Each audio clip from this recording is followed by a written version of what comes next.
하루에 7분 영어가 즐거운 7분영어.com 이번 15강은요. 저번 문법 시간에 이어서 팔품사에 대해서 공부를 해보는 영어의 기본 구성요소 팔품사 제2탄 강의가 되겠습니다. 자, 오늘 강의도 집중해서 공부하실 준비가 되셨나요? 그럼 시작해 보도록 할게요. 자, 네 번째로 알아보게 될 품사는 형용사입니다. 형용사는 기본적으로 명사를 꾸며주는 단어이죠. 명사가 무엇인지는 우리가 저번 문법 시간에 공부를 했으니까 잘 기억하고 계시겠죠? 자, 예문들을 좀 보자면, 예를 보자면 smart, 똑똑한, handsome, 잘생긴, beautiful, 아름다운 이런 것들이 다 형용사라는 거 보실 수가 있습니다. 근데 한 가지 이 형용사에 대해서 공부를 하실 때 유념을 해주셨으면 좋겠는 것은요. 이제 우리가 관사라고 부르는 것.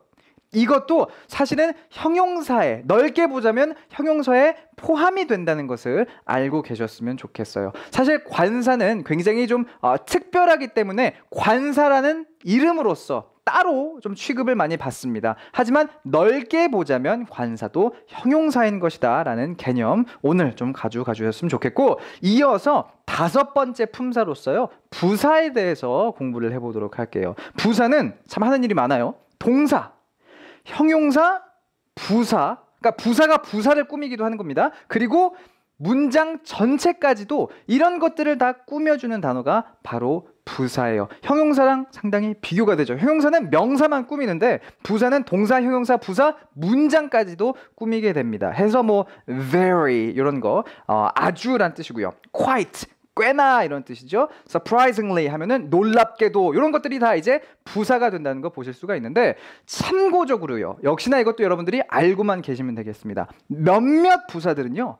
명사를 꾸밀 때도 있습니다. 이건 일반적이지 않아요. 예외적인 사항인데 부사가 명사를 꾸밀 때도 있다는 거 좀 기억을 하셨으면 좋겠습니다. 어떤 부사가 명사를 꾸밉니까? 이건 나중에 우리가 부사 자세히 얘기를 할 때 다시 얘기를 좀 해보도록 하겠고, 결국 부사 이렇게 하는 일이 많다는 거 여러분들이 기억을 하셨으면 좋겠는데요. 형용사와 부사는 모두 다 꾸미는 그런 역할을 하는 친구들로서 결국 우리가 수식어다, 수식을 하는 친구들이다 라고 부르게 되니까 이 점, 형용사와 부사를 공부할 때 함께 기억해 주세요.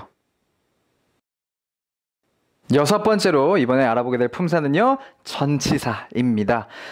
전치사는 명사나 대명사 앞에 위치해서요, 그 명사나 대명사의 정확한 의미 구분을 도와주는 단어예요. 그러니까 전치사는 명사랑 함께 간다라고 생각을 하셔도 좋습니다. 명사의 또는 대명사의 의미를 구분하는 데 도움을 주는 녀석들이니까 해서 이제 우리가 알고 있는 뭐 on, under, 뭐 in, at 이런 것들 다 모두 전치사가 되는데, 사실 많은 분들이 전치사가 의미 구분을 도와준다는 게 무슨 말이지 헷갈려들 하세요. 그래서 제가 간단히 예를 좀 보여드리도록 하겠습니다. 자, 첫 번째 예문 on the table, 뜻을 보자면 테이블 위에란 뜻이고요.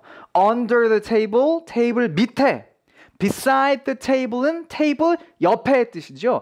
on, under, beside 이런 것들이 전치사예요. 뒤에 보면 table이라는 명사와 함께 쓰여서 이게 테이블 윈지 아래인지 옆인지 이런 그 의미 구분을 도와주고 있다는 걸 보실 수가 있을 텐데, 바로 이것이 전치사가 하는 역할입니다. 이것을 꼭 기억을 하셔야 되는 게요. 많은 분들이 영작을 할 때 전치사를 빼먹으세요. 근데 전치사를 빼먹어버리면 정작 내가 하고자 하는 의미 전달이 안 될 때가 많다는 거죠. 지금과 같이 테이블은 그냥 테이블이잖아요. 테이블 위에라고 말하고 싶으면 on을 쓰고, 밑에라고 말하고 싶으면 under를 쓰고, 이런 역할을 하는 전치사 언제나 우리가 필수적으로 사용하게 되니까 여러분들이 잘 기억하고 계셨으면 좋겠습니다.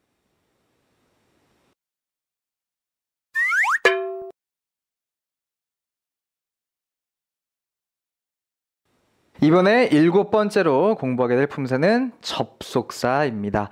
접속사는 단어와 단어, 문장과 문장을 이어주는 단어이죠. 말 그대로 접속시켜주는 단어고, 여러분들 잘 알고 계실 거예요. and, 그리고 but, 하지만 이런 것들이 이제 접속사라는 거 기억을 해주세요. 그리고 요것과 함께 마지막 품사죠. 감탄사에 대해서도 이야기를 해보도록 할게요. 감탄사는 말 그대로 이제 감탄하는 단어입니다. 그렇죠? 감탄할 때 내가 말하는 단어예요. 해서 놀라움이나 안타까움 이런 감정을 표현할 때 우리가 사용하게 되는 단어들인데, 말하자면은 이런 거죠. 뭐 oh my god, 뭐 읍스 이런 것들이 모두 다 감탄사가 되며 이런 것도 우리가 하나의 품사로서 취급을 하게 된다는 거 기억해 주세요. 자, 그럼 이번에는요, 여러분들이 팔품사에 대해서 얼마나 잘 이해하셨는지 확인해 보는 시간입니다. 다음 문장의 단어들이 어떤 품사인지 맞춰보세요.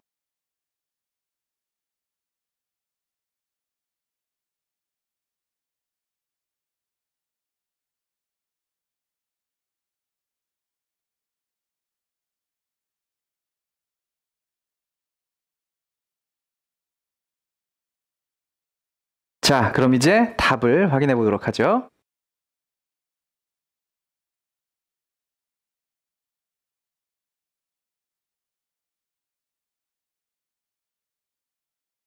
자, 이렇게 해서 지난 문법 2시간 동안 우리는 팔품사에 대해서 간단하게 공부를 해봤습니다.